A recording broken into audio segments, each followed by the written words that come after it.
Thanks for watching another episode of Chicago This Week. I'm Anaya Jones, and we're bringing you a lot of developing stories today, from UIC hospital workers demanding higher pay to citizens demanding the right to protest this summer during the Democratic National Convention.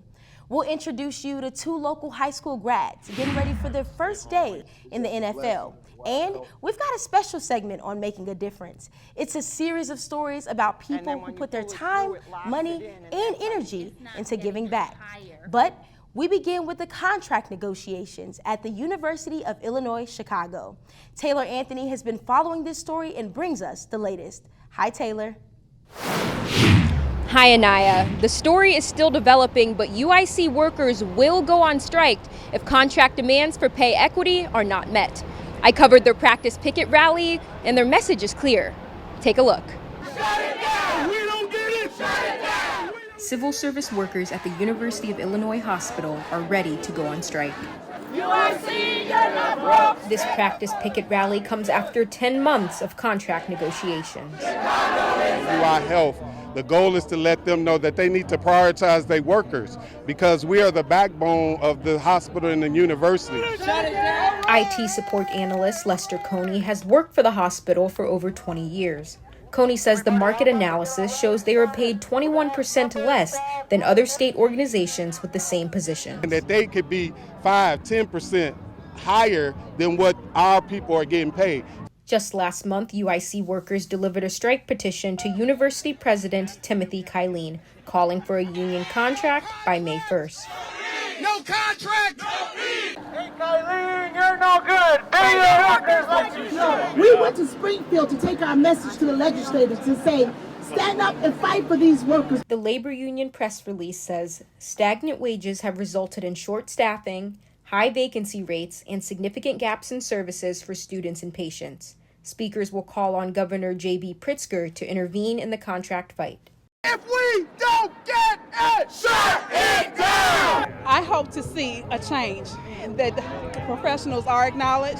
There has been no response from the university or hospital, but the union president says workers will strike in upcoming weeks if contract demands are not met.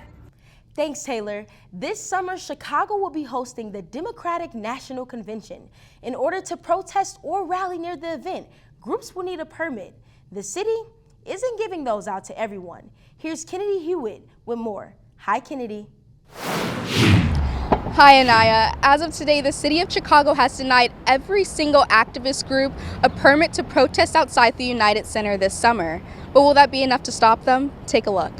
And our fight today is International Workers' Day brought various protest groups across Chicago to Union Park. From pro-Palestine supporters to teachers' union workers, these protesters met on the corner of Washington and Ashland, not only to protest the Israel-Hamas war, but also at the Democratic National Convention. The diversity that was out here, so no one can claim it's a one people kind of cause or standing up for just one thing. Various union groups and activists applied for a permit to protest on Michigan Avenue this summer, as the DNC will be held in August. Despite the differences between our political tendencies, we all absolutely agree on this. We absolutely agree on marching on the DNC. The city of Chicago has denied all of the applications, citing not enough officers and resources to handle the anticipated number of demonstrators. The city offered alternative routes for protesters to march down that were out of the way of the actual convention. The city's maneuvering about this and their hemming and hawing is disappointing but unsurprising. In response, groups such as the ACLU and March on DNC filed lawsuits against the city,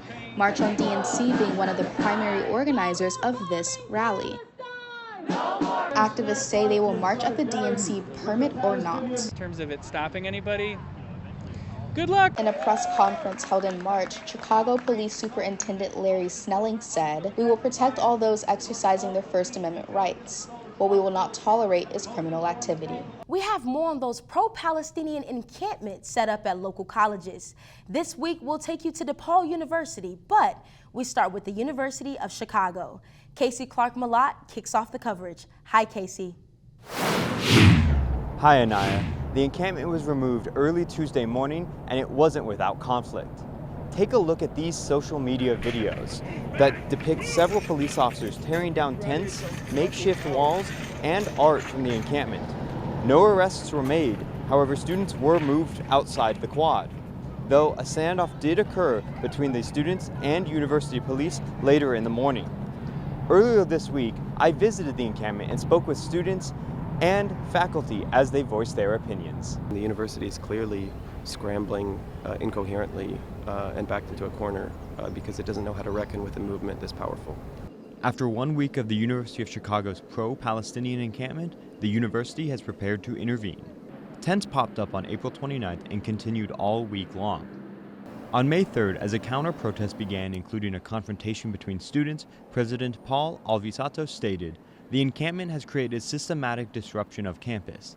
Our students have issued a torrent of reports of disrupted classroom learning. I stated that we would only intervene if free expression blocks the learning or expression of others. Without an agreement to end the encampment, we have reached that point."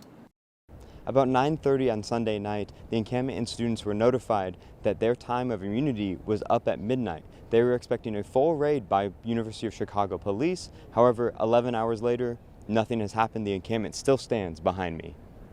The resilience of the camp in the face of these constant threats gives me a very strong optimism overall that we have created a movement that the university does not have its usual resources to lean on in responding to. It can't just quote the Calvin Report or something. Many faculty members have joined with students and held a press conference Monday morning. In order to honor the university's long-standing commitment to free expression, administrators have an obligation to allow for continued peaceful protest. As a Palestinian faculty member, I'm the only Palestinian faculty member, in fact, and there was never a check-in on my safety or my well-being or how my family is doing. The university has been very clear that those things don't matter. It's very important that people understand that we are not the story. As Chicago students, that this camp is not the story, Columbia is not the story, campus tensions nationwide are not the story. The story is Gaza, first and foremost. Up north on the DePaul campus, my colleague Sean Graney spoke with protesters about what they're demanding. Thanks, Casey. So DePaul's tent encampment is just the latest in a national movement of universities showing support for Palestine. Students say they have no intentions of leaving the quad until DePaul firmly supports stopping the war in Gaza. No peace on stolen land. And free Palestine.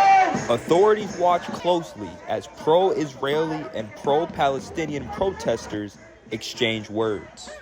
Free Palestine. Money for education. Hundreds of students, staff, and Lincoln Park community members gathered in solidarity with the Palestinians. You don't even have to be Palestinian or Muslim to support this. This is us taking a stand, tell them that we're not going to stand for this anymore. Yeah, so this is a coalition of over 30 different student organizations that came together and decided we want DePaul to divest from any companies that are contributing to Israeli apartheid. Student organizers say they have a list of demands for the university, one that includes calling for a ceasefire, acknowledging the genocide, as well as divesting is the biggest thing. Why are universities in America so influenced by Israel? AIPAC needs to be investigated and just completely taken out. A Catholic university that includes Jewish students and staff. However, some say that the ongoing peaceful demonstrations have made things on campus unwelcoming. And as someone who has been a member of the community here at DePaul, it just made me feel kind of weird in a way to just see all this happening. On May 5th, DePaul University's president's office issued a statement on the ongoing encampment saying, "It is our sincerest hope that our dialogue will result in solutions for the university that will allow us to move forward." Yeah, disclosing where our money is going has been a huge part of it. We want financial transparency from DePaul.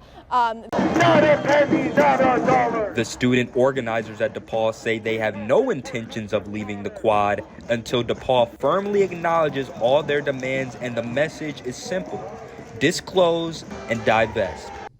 Thanks, Sean. Luckily, things did not turn out too violent at those local encampments, but authorities did respond to several unrelated shootings throughout the city. Blanca Estrada has a report on the uptick in gun violence. Hi, Blanca. Hi, Anaya. It was another deadly weekend in Chicago. Despite efforts from Mayor Brandon Johnson to reduce crime, numbers are not showing that's the case. It was a violent weekend in Chicago, with 31 people shot and 6 dead. One of the shootings happened outside Wrigley Field early Sunday morning at the 1000 block of Addison Street. A man and a woman were shot in the leg, but both report being in good condition. Wrigleyville resident Paul Shack has been living in the area for 15 years. Despite the recent shootings, he says he feels safe. Out of thousands and thousands of people, there's probably, out of the law of averages, a few bad eggs that make the news. Another shooting happened at the 1300 block of North Rockwell. A man was struck by gunfire and taken to St. Mary's Hospital. As of May 4th, 134 people have been killed by gunfire. During March, the number of shootings and shooting victims outpaced the same month last year. There's always been an issue, but there's issues in the suburb too. There's issues all over the country. After the shooting of police officer Luis Huesca, stopping the senseless gun violence is at the forefront, according to the Chicago Police Department. I actually feel very bad for the younger people because it's not the way it used to be.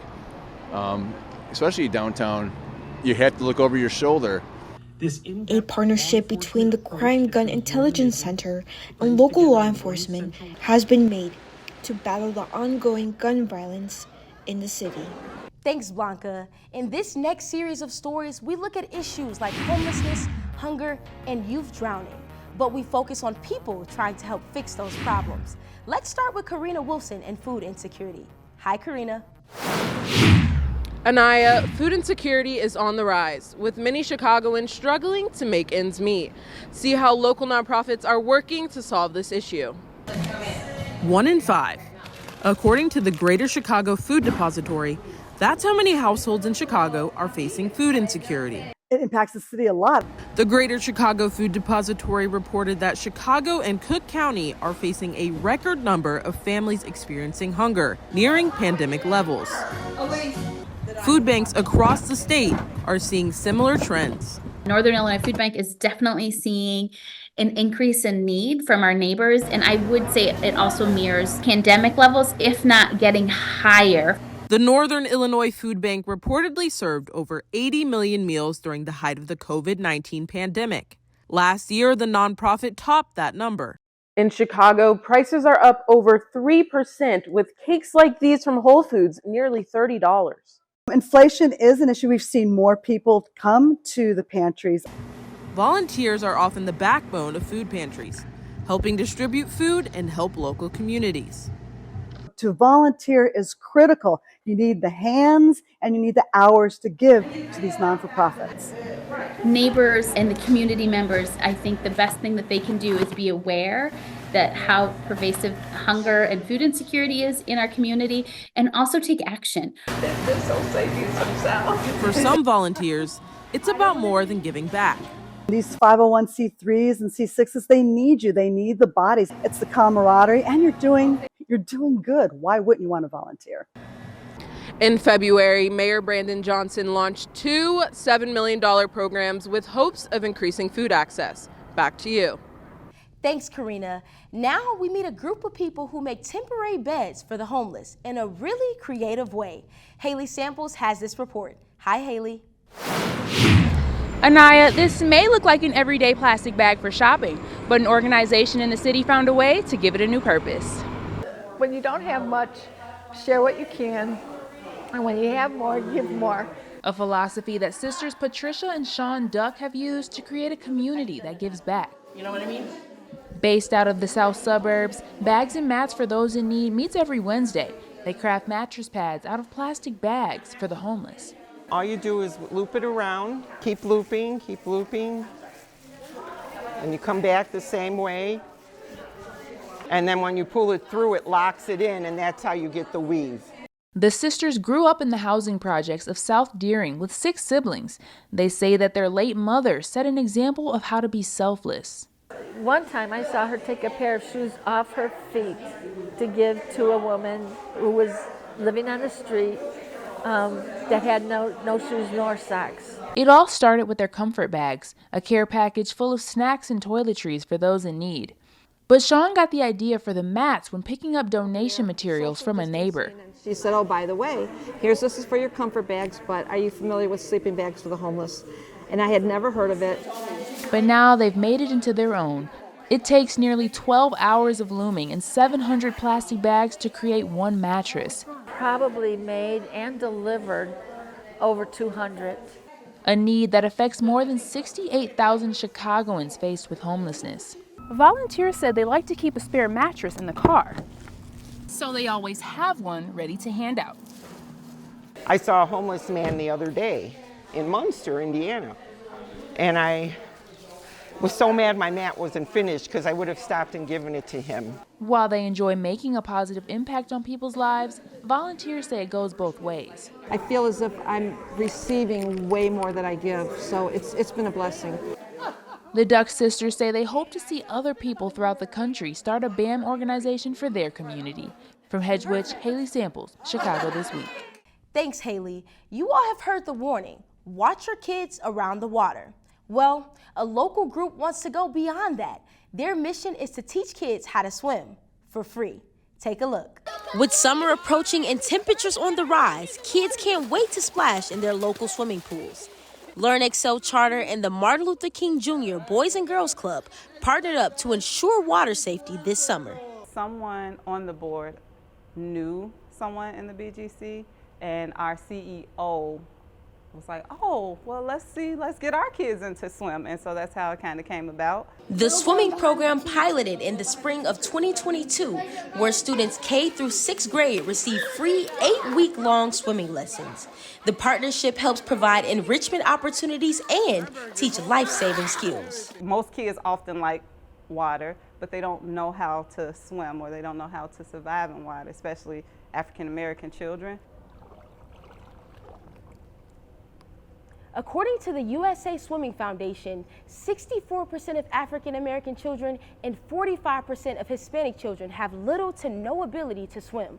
There's only one way to change that, to break down the racial barrier for swimming lessons. I really want to give the opportunity to as many kids as possible to learn how to swim because it's such an important skill, being in and around the water, it could save your life one day. Via Pondo's keys to teaching students how to swim is being relatable. When we float, usually we tell them to be like a starfish. So we're usually like, how many of you guys have seen SpongeBob? And they're like, me. And then I'm like, what's SpongeBob's best friend? They're like, Patrick. What animal is Patrick? A starfish. And I'm like, perfect, we're gonna be starfishes. Due to this style of teaching, students have grown more comfortable in the water. To see the progress even just throughout the years of some of these kids is really like mind-blowing because they still think they can swim. They got some work to do, but the confidence level each year gets higher and higher. Wilson hopes this partnership will eliminate the fear of water in Black and brown communities.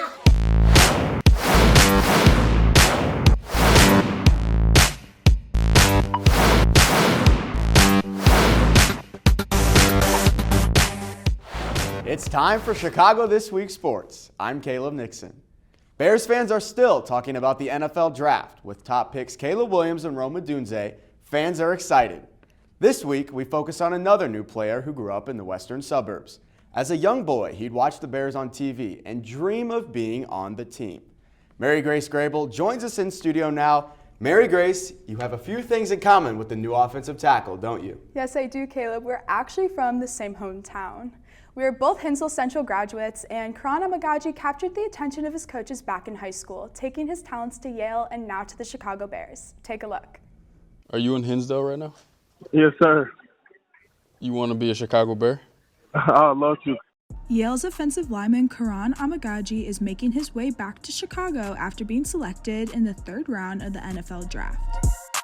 This is everything I've wanted since I was a little kid, so I can't even put it into words. This is amazing. Congratulations, man. The Hinsdale native coming back to the city means his high school coaches will be watching from the sidelines. Just really happy for him and proud of him because you know how much effort goes into getting to that spot. You're always so proud of somebody who's worked very hard for a goal and gets to achieve that goal. The amount of work that goes in to getting from high school to the NFL is just insane. Amagaji's journey from high school to the NFL gives Griffin faith that others can follow in his footsteps. I think it's super encouraging for kids to chase their dreams and want to try to do something. If that's what you want to do, you've got to go pursue it. Hey, Karan, congratulations. I appreciate it, sir. With a bright future ahead, Amagaji's dream is starting now with the Chicago Bears. My real dream is starting now. The real work is starting now. And I get to stay home. I get to do it with the team that I've loved ever since I was 6 years old. And, you know, I'm really excited. Come on in and be ready to go to work. Yes, I am. Another local high school graduate was also drafted to the NFL. This one is headed to Tampa Bay. King Jemison is here with more about the impressive running back. Hi, King. Hi, Caleb. For as impressive as Hillcrest grad Bucky Irving is on the field, he's even more impressive off it. He's had to overcome some terrible tragedies on his way to the NFL. You don't want to miss his story. The Tampa Bay Buccaneers select Bucky Irving, running back, Oregon. Saturday, April 27th was a huge day for Chicago native Bucky Irving. That's the day the Tampa Bay Buccaneers selected the Hillcrest High grad in the 4th round of the 2024 NFL Draft. It was emotional, just something you work for your whole life. But for Irving, the road to get here was filled with tragedy. His father died when he was just 2. He lost his grandmother in high school. One of his younger brothers was shot and killed shortly after. I carry them with me every day, man. It's just a blessing where I come from, just thinking about the loved ones that I lost. I know they smiling down on me. Football helped him get through it all. And now it's taken him all the way to the NFL. Bucky Irving, touchdown Oregon. This is where Irving got his start, Hillcrest High School in Country Club Hills. And he truly burst onto the scene with a nearly 400-yard, 4-touchdown performance against rival Lamont in his sophomore season. From there, we like, yeah, this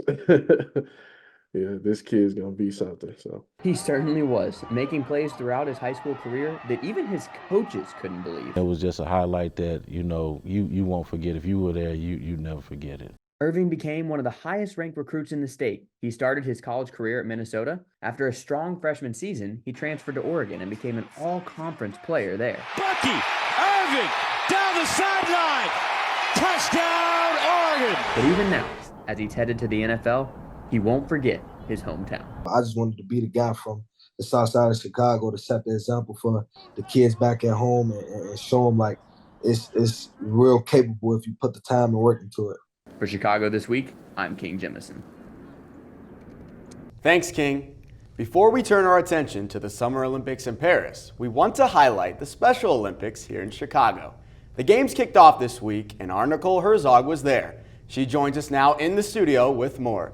So, Nicole, from all the events you got to witness, tell me, which was your favorite? Caleb, it's way too hard to pick just one. Seeing the smiles on everyone's faces as they get their chance to compete is what truly makes these games so special. Sometimes, all it takes is a leap of faith. The annual Special Olympics gives people with disabilities a chance to do just that. It feels really great, and including all the people who supported me and the people I know that care and love. They still trust me and believe in me. From the softball throw to the relay races. I had a good time. I had a blast. Over 2,000 athletes compete all week in the Chicago Spring Games. It brings together people of all ages from Park District teams across the city. I've been an athlete for almost 35 years, since early 1990s. Well, here at the Special Olympics, inclusion is always the name of the game. Whether you're cheering on an athlete in the stands or even playing on the field, acceptance and having fun is what it's all about. Just a great day. It allows our athletes to focus on their abilities instead of their disabilities. I feel like often so many times people look at what they can't do. So having them out here today, competing, having fun, trying their best is showing the world what our athletes can do.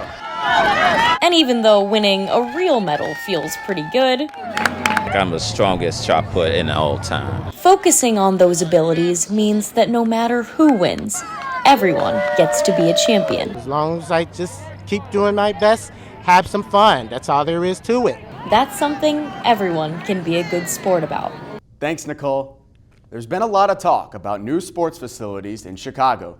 Northwestern has a new stadium coming.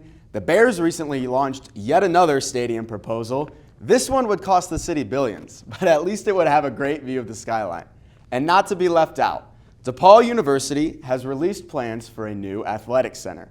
I was on campus to learn more. Take a look. We're not competitive, and this is largely why. It takes facilities to recruit top talent. Peavy and his team hosted DePaul's second meeting with the Lincoln Park community, proposing their adjusted plan for an on-campus athletic expansion.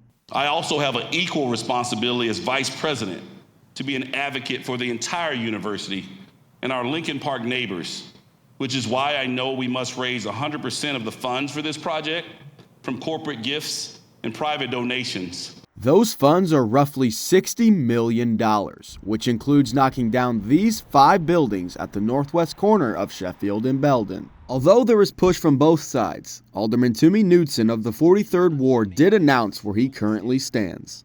At this time, I have not made a determination or any recommendation on this project, and we will only do so subject to feedback from tonight and additional conversations with the community at large. A handful of attendees encouraged community members to see the good in this potential project. I have 3 daughters. We've watched all of the NCAA tournament. They don't understand it, but they all want to go to Iowa. I've never even been to the state of Iowa. This project will net benefit all of us. And I think DePaul, like if that hasn't been clear, that should be an assumption. Other residents want to know not only how it will benefit their community, but also how it will affect the entire university. Regarding the financing of this, I understand that it's going to be funded by gifts, but what evidence do we have that this facility is actually going to drive enrollment? Specifically in men's basketball, having NCAA tournament success, the data shows that there's a 4 to 6% increase in private school applications due to being in the NCAA tournament even more often than not. Thanks, Caleb. We want to end things tonight with a celebration of culture and traditions. Jasmine Thomas was at Navy Pier this past weekend. She joins us with this special story. Hi, Jasmine. Hi, Anaya. Viva Mexico y hola de todos los mexicanos in Chicago. Yeah, that's right, everyone. It's Mexico Week here in the city. Take a look at one of Mexico's shining stars. According to the U.S. Census, 1 in 5 Chicagoans are Mexican. So it is no surprise that people showed up and showed out for Mexico Fest this past weekend. One cultural figure is always mentioned when you ask about true Mexican culture. La Muñeca Lele is Mexico's most beloved baby doll. It's hard to miss the Lele dolls when walking along the Mexico Fest. Her vibrant crown, long 2 braids, and Mexican dress are bound to catch your eye. This stand alone has already sold 1,000 Lele dolls in just 3 days. From the original home of Lele dolls in Querétaro, Mexico, artisans flew all the way to Chicago to bring their authentic dolls to Mexico Fest. For us to be able to come and share the art and share everything about it is very special to us. We're very proud about that. The tradition of these handmade dolls continues to be passed on through generations. Lele captures the hearts of girls as a child and stays in their hearts forever. It's just always been a part of my childhood. Like during the summer times, I would go back to Mexico to visit my family in Michoacan, and I just remember my grandma having these dolls decorated in her living room, and it just attracted to me because they're so colorful, and the ribbons and the way their braids are made and just the tiny details, and they have such a significant part in Mexican culture, and it's just very touching for my heart. Thank you so much for watching. We'll see you next time. Good night.